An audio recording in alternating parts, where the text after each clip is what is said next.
Terima kasih yang saya hormati teman-teman semuanya, teman-teman media, Pak Don dan Pak Irjen. Jadi setelah kasus itu mencuat, saya menugaskan tim kami yang dipimpin oleh Kepala Inspektur, kemudian dengan beberapa anggota serta dari Dirjen yang menangani bantuan. Kita tugaskan malam itu juga langsung dan dilanjut besok paginya. Tapi sebetulnya saat itu sudah mulai ada titik terang hasilnya. Cuman kita belum berani menginformasikan kejadian yang terjadi di Depok itu seperti apa. Nah, yang perlu kami sampaikan adalah yang pertama, tadi saya juga mendengar dari Pak Menko, karena memang kasus itu terjadi sebelum saya, jadi saya harus mereview pekerjaan tahun yang saya belum tahu. Nah, Pak Menko cerita bahwa saat itu memang saat pembagian ini nanti mungkin detailnya yang kita lakukan dari Kementerian Sosial, Pak Inspektur yang jelaskan, tapi overview-nya adalah tadi saya ketemu dengan Pak Menko. Pak Menko menyampaikan saat itu bahwa karena saat itu pengiriman bantuan beras itu dilakukan oleh Bulog ya Pak? Dilakukan oleh Bulog. Nah kemudian di perjalanan itu pengirim bantuan itu barangnya itu kehujanan. Barangnya kehujanan sehingga saat itu diputuskan menurut Pak Menko diputuskan untuk diganti beras itu. Mereka harus mengganti karena meskipun kita tidak tahu kualitas beras itu seperti apa, tapi dia sudah kehujanan. Gitu perjanjiannya katanya, kata beliaunya. Nah, sehingga kemudian digantilah beras itu. Beras itu diganti. Memang saya ingin menyampaikan kepada teman-teman, jangankan sebanyak itu, di kami yang selama saya jadi menteri, satu orang aja tidak terima, dia komplain. Apalagi sebanyak itu, pasti banyak yang komplain saat itu kalau tidak terima. Itu artinya memang kemudian diganti sepertinya. Pak Sampak tadi sampaikan diganti karena saat itu dikoordinasikan untuk mereka mengganti karena kan kehujanan pada saat pengiriman itu diputuskan untuk diganti seperti itu kira-kira. Nah detail yang kita lakukan dan katanya sudah ada keterangan bahwa memang diganti oleh penerima jasa transporternya beras itu, bantuan itu. Nah, yang kedua mungkin Pak Inspektur bisa menjelaskan secara detail yang sudah kita lakukan. Jadi saya tugaskan untuk tim kami dari Inspektur Kementerian Sosial bekerja sama dengan Polda Metro Jaya, kemudian Bareskrim dan Dinas Sosial Depok, kemudian TKSK, pendamping sosial kami, pendamping PKH dan sebagainya untuk mengecek sebetulnya ini bantuan apa begitu. Karena saat itu kan masih simpang siur. Nah, silakan Pak. Silakan Pak Inspektur. Mohon izin Bu Menteri, baru saya sampai dari Depok, habis dari lapangan juga di lokasi penimbunan rekan-rekan media. Jadi kondisi yang tadi saya datangi itu kondisinya bau sekali, bau telur busuk dan segala macam. Jadi kalau dilihat dari kondisi yang ada, ini sebenarnya bukan bantuan beras saja, tapi ada tepung, ada telur. Baru baru sampai ini. Nah, tadi kami akhirnya mencocokkan terkait dengan bantuan beras itu sendiri. Jadi bantuan terutama karung beras, memang ada 20 kilo, ada 5 kilogram. Seingat kami pada saat bantuan itu diluncurkan untuk beras 20 kilogram, itu ada tulisan bantuan Presiden melalui Kemensos. Maaf, betul saya masih punya dokumentasinya, izin Bu Menteri. Ini tahun berapa? Tahun 2020 Bu Menteri. Ini tahun 2020 ya, bulan Waktu itu waktu pas penyaluran kami melakukan monitoring evaluasi. Jadi waktu itu juga kami sudah melakukan evaluasi monitoring. Ini rekan-rekan semua. Ya, ini auditor saya, itu tertera ada stiker bantuan presiden melalui Kementerian Sosial. Nah, ini yang kami coba tandai di lapangan.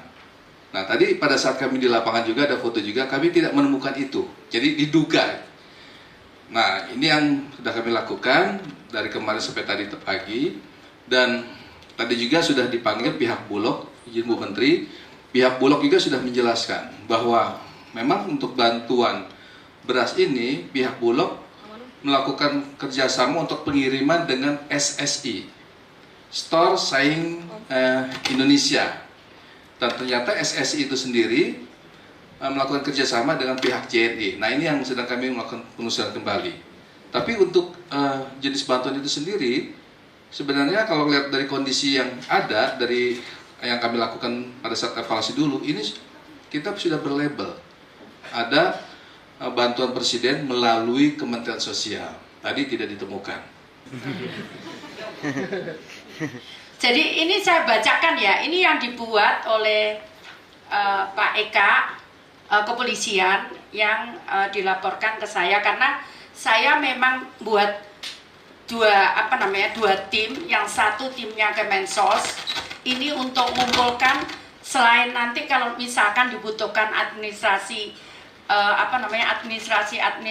kan inspektor harus tahu gitu. Jadi inspektor saya tugaskan, kemudian ada tim juga yang saya minta dengan kepolisian, tapi hasilnya hampir sama. Jadi tadi betul, jadi beras tersebut sudah disiapkan melalui proses pemenang oleh lelang PT DNR. Beras tersebut sebelum diambil oleh PJ sudah standby di gudang Bulog yang berlokasi di Pulau Gadung. Pengambilan beras atas izin dari vendor, jadi PT DNR. Jadi JNE atas izin DNR karena dia kerjasama mengambil dari Bulog di Pulau Gadung. Kemudian JNE mendistribusikan ke door to door, ke penerima. Nah, kemudian pada saat pengambilan kondisi lagi hujan, sehingga ada sebagian beras yang basah. Saat itu ini nyambung mungkin tadi yang disampaikan oleh Pak Menko, diputuskan harus diganti oleh transporternya. Nah, dikarenakan beras basah, maka itu adalah tanggung jawab pihak JNE. Dan beras tersebut sudah diganti oleh pihak JNE dengan paket lainnya yang masih bagus. Dikarenakan beras basah, maka itu adalah kesalahan operasional pihak JNE dan tidak dibebankan ke pemerintah. Atas kejadian tersebut telah dibayar ke pemerintah. Ya. Beras yang ditimbun adalah beras rusak yang milik pihak JNE dan bukan milik pemerintah karena sudah dibayar oleh pihak JNE.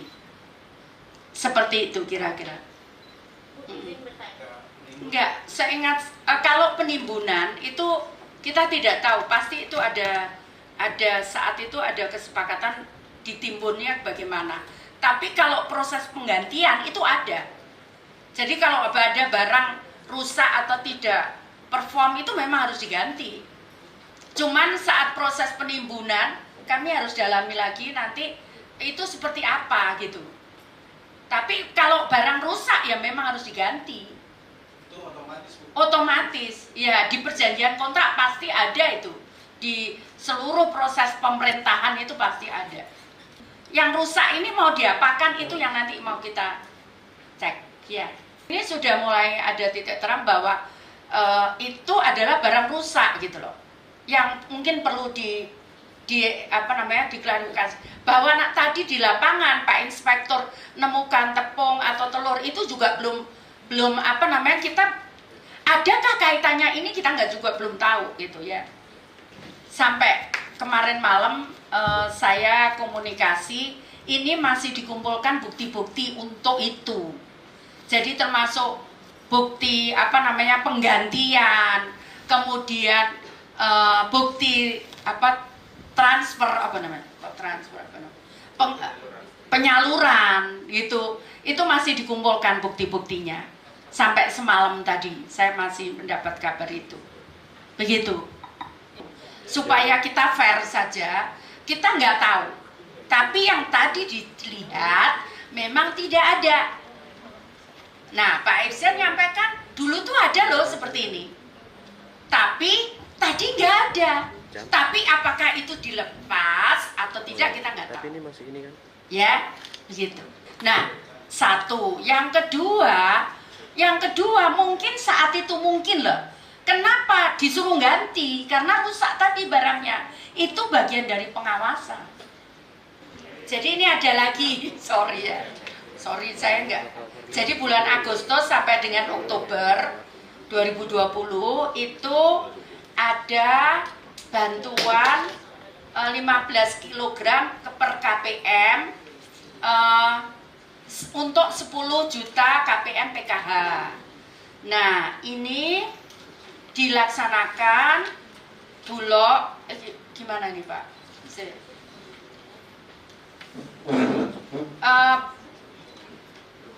Penugasannya dari Kemensos kepada Bulog. Penyalurannya Perum Bulog ke KPM oleh transporter. Nah, transport mana? Punya DNR mah.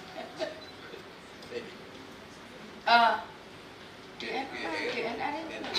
Oh, Dosiroha. Jadi transporternya tadi yang 15 kg untuk 10 juta itu transport Bulog, transporternya Banda Gara Reksa dan PT DNR Dos Niroha. Itu.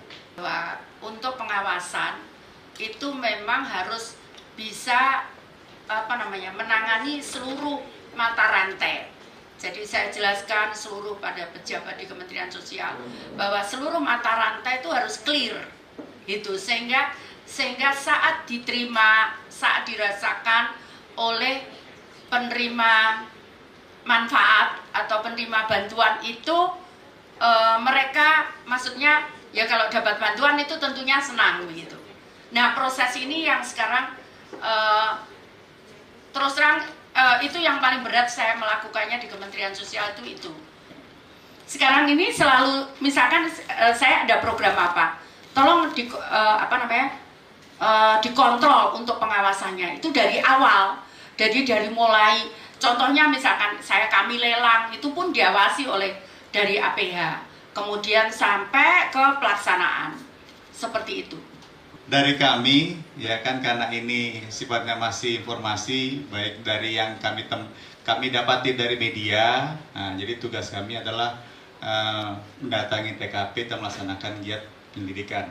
Nanti ini memang termasuk yang tengah kita dalami. Ya kembali kan saya mau ke teman-teman mohon bersabar nanti kalau misalkan nanti ada rilis mungkin rilis dari Barreskrim ataupun dari Bitumas dari Polda Metro ataupun dari Satgas Pangan itu. Ya.